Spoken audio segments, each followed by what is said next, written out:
in, I think it was October. We got the news that I was pregnant, which was fantastic. I had the perfect pregnancy.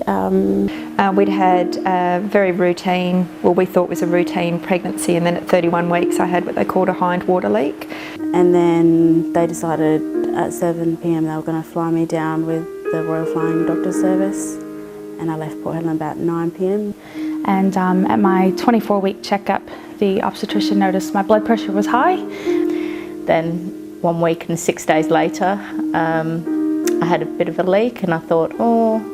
I was admitted to King Eddie's and I was in there for 4 nights. At 24 weeks, my waters broke for not sure why, and I was rushed to King Edward's Memorial Hospital and put on strict bed rest. I thought I was just going to be on bed rest for the next 10 weeks and he'd come full term. But it didn't work out that way. Anyway, on the night before she was born, I got really sick. My membranes, my waters had an infection, and I was going downhill pretty rapidly, and the call was pretty well made that, okay, we need to get Stella out. He was born at only 500 grams, so there were a multitude of issues to deal with. Day 1 of his life, he was diagnosed with a bleed on his brain. He had been diagnosed at 19 weeks with only half a heart. No one should go through it if they can't. Like, I wouldn't wish this on my worst enemy, because it's so emotional and so hard. Oh, sorry. They came down and said that she wasn't doing very well. And did I want to get her baptised? Sorry.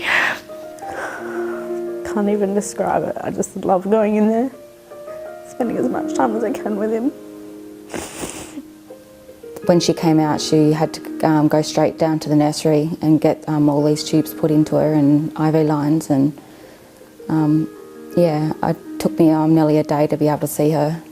I had no idea about preterm birth at all. I didn't have any family, any friends, anyone I knew about preterm birth. So Just every extra day of baking time in pregnancy can decrease your chance of risks. And I was able to prolong the pregnancy to 28 weeks. It would be phenomenal to let people know more about how to avoid preterm birth. But even as a nurse, I wasn't aware of all of the information that was out there. We now have the knowledge to safely prevent preterm birth for many women and their pregnancies. After 25 years of research conducted by ourselves and others, we have launched a world-unique statewide initiative to safely lower the rate of preterm birth in Western Australia. We cannot do this as individual doctors or even as an individual hospital, but working together, the entire healthcare workforce of Western Australia and the 33,000 pregnant women who give birth in our state each year, we should be successful. Let's do it together. We need your support. We need to save these babies' lives. We need your support. We desperately need your support. Please support us. We need your help. We need your support. We need your help, and we need it now.